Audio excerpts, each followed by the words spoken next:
The transition for me really was, I mean, when I first became a drug addict, it was, and this is something I've only kind of realised in retrospect. I mean, there are some people who are basically kind of, are basically drug addicts because they're kind of, in some ways, kind of physically or emotionally disequilibrated, and the drug kind of, they feel is some kind of way of stabilising them because the world just has too many sharp edges. For me, it was kind of, I've kind of realised this now, it was more of a kind of, it was more of an inappropriate reaction to kind of adverse circumstances at the time, you know.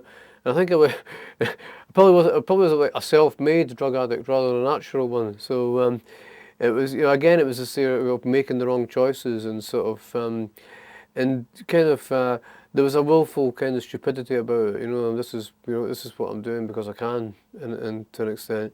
I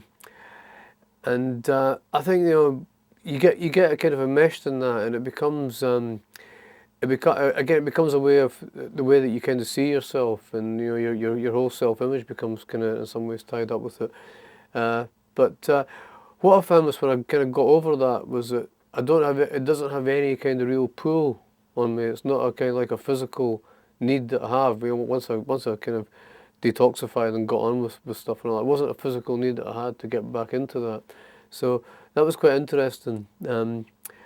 But then again, I mean, I kind of, my experience of drug addiction, you know, when you know, it's like, I mean, I've known people that have been junkies for like 30 years, you know, and they'll turn to me and say, oh God, you were like kind of 6 months, you know, a year or whatever. That's just playing it, and to some extent it is. You know, I think that there's I think there's an element in a kind of,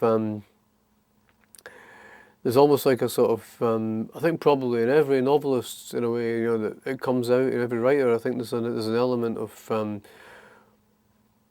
wanting to sort of to try different things and to immerse yourself in a whole different way of life. Yeah. So I think a lot of it was to do with that.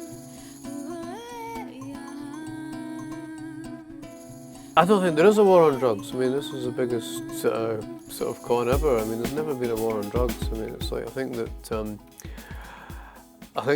you know,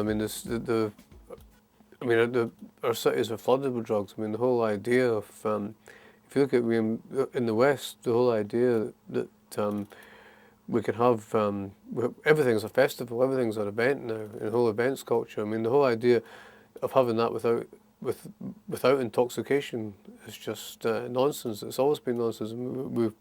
So I mean, it just really, what there is an attempt to prescribe which ways, by which methods we get intoxicated.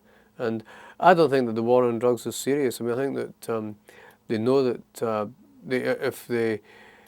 if they legalised and licensed drugs, they would stop it straight away. They would cut out a whole criminal underclass and a whole kind of all these criminal relationships and but I mean there would be no, that would just put so much you know, there would be no kind of need for sort of kind of law and order and a kind of sort of this whole kind of security oriented society that we live in. There'd be no need for, you know, it's like it eliminates any pretext for social control, and I think that's what people, you know, politicians and sort of powermongers, they don't want that. They want as many pretexts for social control as possible. So I think they're happy to keep staging this phony war on drugs for as long as it goes on.